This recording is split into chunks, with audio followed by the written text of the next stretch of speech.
The dog doesn't move. She's curled near an overflowing trash bin behind an apartment complex. Her belly bulges unnaturally, her coat is dusty, and her ribs peek through her sides like forgotten scaffolding.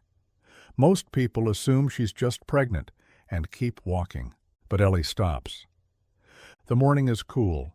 She's halfway through her usual route when she spots the dog. At first, she's not sure it's even alive. But then, a twitch of an ear. The dog opens one eye, just barely, and lets out a raspy sigh. Ellie's breath catches. This doesn't look like pregnancy. She approaches slowly, crouching down. The dog doesn't flinch. She simply blinks and rests her head on her paw. Her belly rises and falls, but it's too slow. Something's wrong. Ellie pulls out her phone. She's never called animal control before, but her fingers don't hesitate. As she talks, she strokes the dog's head gently. The fur is brittle. The dog's eyes close, as if this moment, this small kindness, is all she's been waiting for. 20 minutes later, a white truck pulls up. 2 officers step out, clipboard in hand, already talking about another stray about to drop a litter. Ellie shakes her head. "I don't think she's pregnant," she says. "She's too weak." The officers exchange glances, but hoist the dog onto a soft blanket and carry her into the van. The dog doesn't resist. Ellie watches the doors close, her heart hammering. Something about this feels final. Later that night, Ellie lies awake. She can't get the dog out of her mind. That look in her eyes, like she had given up completely. She scrolls the shelter's intake page on her phone. Nothing yet. Maybe tomorrow. Meanwhile, at the shelter, the intake team logs her as female, approximately 4 to 5 years, possible pregnancy. Name, TBD. She's placed in an isolation kennel and left to rest. But one tech notices something strange. She isn't nesting. No digging, no circling. She doesn't even lick her belly, just lies there, motionless. The next morning, Dr. Ramos walks in holding a coffee. He's reviewing the intake notes when the vet tech stops him. "You need to see that dog from this morning," she says. "Something's off." Dr. Ramos enters the kennel. The dog barely lifts her head. "Hi there, girl," he murmurs. "Let's take a look." He palpates her belly carefully. The texture is wrong. It's not tension, it's pressure. Fluid? A scan will tell more. He orders an emergency ultrasound. As they wheel her into the clinic, the dog stares up at the ceiling lights. Her eyes don't flinch, don't blink. She's beyond fear, beyond hope. Ellie, sitting in her apartment, refreshes the shelter's page again. Still nothing. But something has already begun. A truth no one expected is waiting just beneath the surface, and it's about to change everything. Dr. Ramos stares at the screen, his jaw tightening. The ultrasound wand glides across the dog's bloated belly. On the monitor, black voids flicker in and out. No signs of puppies, no heartbeat clusters, no skeletal outlines. Just fluid. Endless, pressing fluid. His gut drops. "She's not pregnant," he says flatly. The vet tech frowns. "Then what is it?" "Ascites, severe. We need to drain it, now."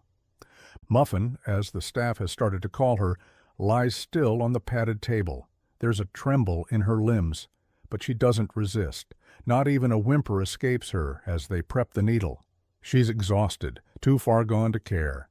Dr. Ramos carefully inserts the tap. Thick amber liquid begins to flow. It fills the container quickly, more than a liter in minutes. The staff watches in stunned silence. Muffin lets out a quiet groan, as if the release brings a strange relief. Her breathing becomes easier. But the danger isn't over. "This could be liver failure," Ramos mutters, "or a tumor pressing against major organs. We're running blood panels, x-rays, the works. But she's got hours, not days." In the corner, the young tech, Jess, clenches the edge of the counter. She's seen dozens of strays come in broken. But something about this dog, it's different. The silence around her feels heavier, like the room itself is holding its breath. That night, Ellie gets the call. "This is Carla, the shelter director. You brought in a strayed dog yesterday?" "Yes," Ellie replies, sitting up in bed. "Is she okay?" A pause. "She's alive, but it wasn't pregnancy. It was internal fluid. She would have died within the week. You saved her life." Ellie's throat tightens. "Can I come see her?" "She's not out of the woods yet, but maybe tomorrow." The next morning, Muffin is weak but stable. The drainage has reduced her belly by half. She walks in tiny steps, her legs unsteady but deliberate. Dr. Ramos checks her reflexes and murmurs encouragement. Muffin nudges his wrist with her nose, just once, then sits quietly. "She has fight," he says, scribbling notes. "She just needed a chance." Carla watches from the doorway, arms crossed, expression unreadable.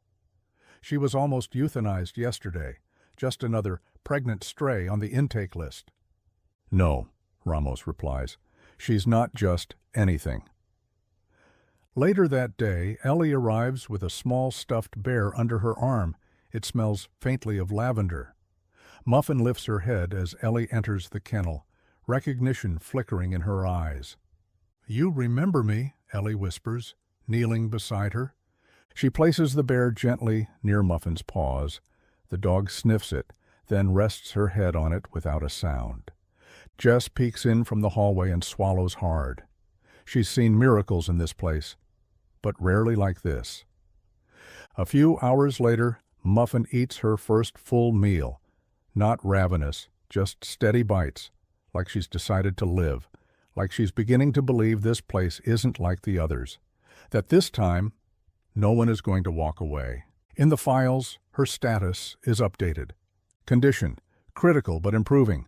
Disposition: alert, responsive, non-aggressive. Behavioral notes: gentle, observant, trusting.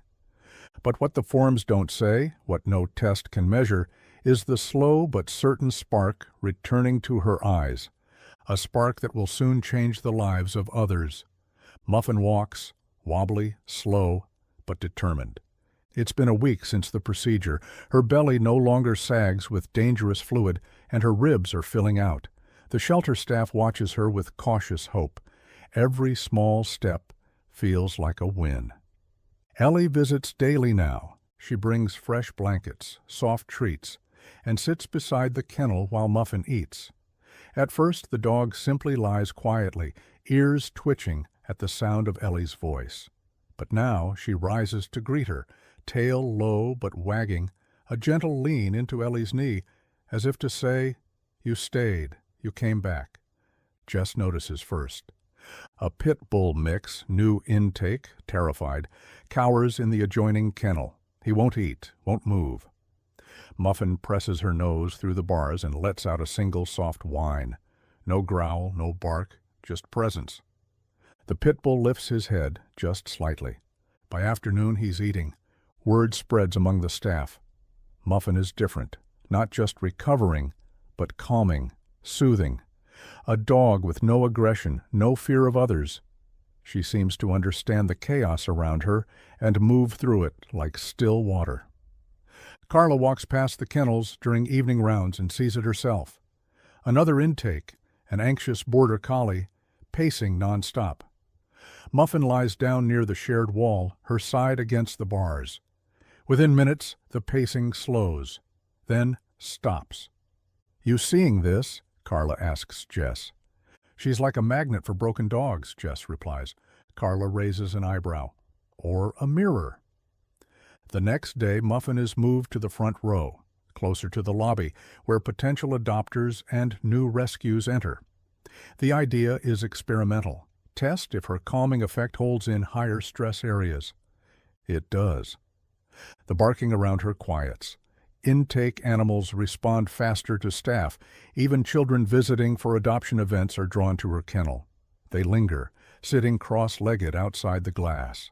Muffin lies close, ears forward, eyes calm. A silent invitation. You're safe here. By the weekend, staff create a small sign above her kennel. Muffin, shelter companion in training. It catches the attention of a local dog trainer visiting for volunteer work. "This dog has something rare," he tells Carla. "It's not obedience, it's emotional intelligence." Carla nods. She was dying 2 weeks ago, and now she's anchoring the whole front row. Ellie brings a soft blue harness with Muffin's name embroidered on it. When she clips it on for the first time, Muffin doesn't flinch.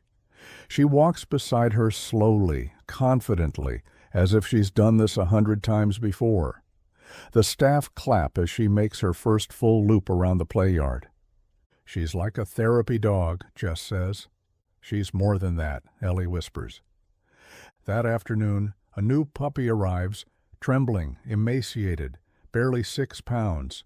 She's placed in the kennel beside Muffin. The staff watch closely. The pup won't stop whining.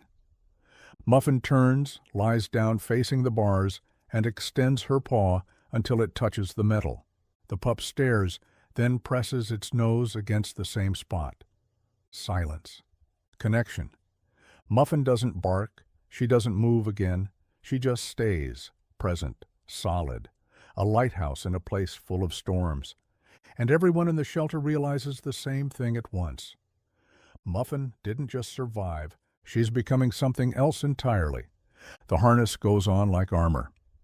Muffin steps out of her kennel each morning with quiet purpose. She doesn't pull on the leash. She doesn't bark. She simply walks beside Jess or Ellie like she knows exactly where she's needed. And now everyone agrees. Muffin is officially more than a rescue. She's a resident. Carla finalizes it during a Monday staff meeting. She's staying, permanently. No adoption listing. She's part of the team now. A wave of claps fills the room. Jess wipes away a tear, and Ellie smiles like she's known this all along. They order a new plaque for her kennel, Muffin, Shelter Support Dog. Her new role is simple, presence. When new arrivals are too anxious to be examined, Muffin is brought nearby. When injured dogs whimper during post-op recovery, Muffin sits quietly just outside their kennel. Her calm, grounded energy becomes essential to the shelter's daily rhythm. It doesn't take long before people start talking. Visitors entering the lobby pause at her enclosure. Kids crouch at the glass and giggle as she waddles over to sniff their fingers. One child whispers, "She looks like she's smiling." She is. Videos of Muffin begin circulating on social media. A short clip of her comforting a shaking bulldog goes viral. Not pregnant, just healing everyone. In just days, the shelter's inbox is flooded. Donations spike, so do adoption applications. But Muffin's not the story, not really. It's what happens around her. Dogs that used to cower in corners now rest near the front of their kennels. Puppies who came in growling now lick her nose through the bars. Even the most skeptical visitors, people who claim they just want to look, end up sitting beside Muffin longer than expected. Jess brings her into the training yard to meet an aggressive shepherd named Nico, who hasn't let anyone near him in days. The dog paces and growls at the gate. Jess hesitates, then opens it just enough to let Muffin walk in. Muffin doesn't flinch. She sits, Nico stops. It's as if the tension leaks out of the yard. Within minutes, Nico lies down 10 feet away, eyes never leaving her. A silent truce. A beginning. Jess turns to Carla. She's doing what we can't. Carla nods. She's doing what we forgot how to. Meanwhile, Ellie starts documenting Muffin's routines. She builds a board with Polaroids of Muffin with different dogs, before and after. In each one, Muffin remains the same, calm, centered, whole. But the other dogs, you can see it, the shift, the change. And it isn't just animals. One day, a family visits. A young boy with sensory issues hides behind his mother, overwhelmed by the barking. Ellie brings Muffin to the lobby. The boy peeks around the chair. Muffin doesn't approach. She simply lies down, head between paws. Minutes pass. Then a miracle. The boy walks over and sits beside her. No words, no prompting, just connection. His mother starts crying softly into her sleeve. By now, Muffin's belly has returned to normal, though a faint scar remains from the fluid tap. She still walks a little slow, still rests longer than most, but her eyes, they hold something rare, not just survival, wisdom, steadiness, love without demand. And in a shelter built to fix the broken, Muffin is the one making others whole. Rain taps gently on the shelter's skylights. Inside it's quiet, except for the soft hum of kennels being cleaned and the occasional shuffle of paws. Muffin lies in her usual spot near the intake corridor, eyes watching the door. She always knows when a new one is coming. A van pulls up. Inside is a matted, half-starved spaniel, dumped after a backyard breeding bust. Her body shakes before she even steps out. Two techs lift her gently, whispering to calm her. But it's no use. She thrashes, terrified. Then Muffin walks in, slow, steady, no sudden moves. She stops near the kennel and lies down without a sound. The spaniel watches her. A pause, then her trembling slows. It happens again 2 days later with an aggressive rescue from a dogfighting ring, then again with a senior retriever whose owner passed away. Different backgrounds, same reaction. Muffin brings the storm down. Carla begins calling her the heartbeat of the shelter. Visitors start asking for her by name. Volunteers request to walk with her during morning rounds, saying they just feel better around her. A local news station airs a short piece. This dog was mistaken for pregnant. Now she heals others. Calls flood in, offers to adopt her. Carla always gives the same answer. She's not up for adoption. She belongs to everyone now. Jess creates a corner wall called Muffin's Circle, photos of every dog Muffin has calmed or comforted, paired with their adoption photo. It grows weekly. One afternoon, Ellie visits holding a framed photo. It's the very first one she took, Muffin lying by the trash bin, belly distended, eyes half closed. She places it beside the others. Beneath it, a label, where it all began. Ellie kneels beside Muffin. You weren't full of life back then, but look at you now. Muffin nudges her knee and lays her head in Ellie's lap. Ellie strokes her fur, tears blurring her smile. Later that evening, a mother and daughter walk through the shelter, quiet and unsure. They recently lost their family dog and aren't ready for another, but the daughter insists on coming just to look. They pass by Muffin. The girl stops. Muffin looks up, then moves closer to the glass, tail gently wagging. She doesn't bark, doesn't jump, just rests her paw near the girl's sneaker through the divide. The girl presses her hand to the glass. Her eyes go wide. Then she smiles for the first time in weeks. The mother breaks. She leans down, whispering, "That's exactly how Daisy used to say hello." Carla watches from her office. She's seen it too many times to doubt it now. Muffin isn't just comfort.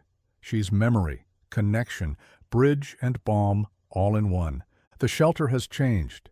Faster adoptions, calmer animals, better community support, and at the center of it all, Muffin. A dog no one looked at twice. A dog who nearly died with fluid in her belly and no one to fight for her. Now, she's a lifeline.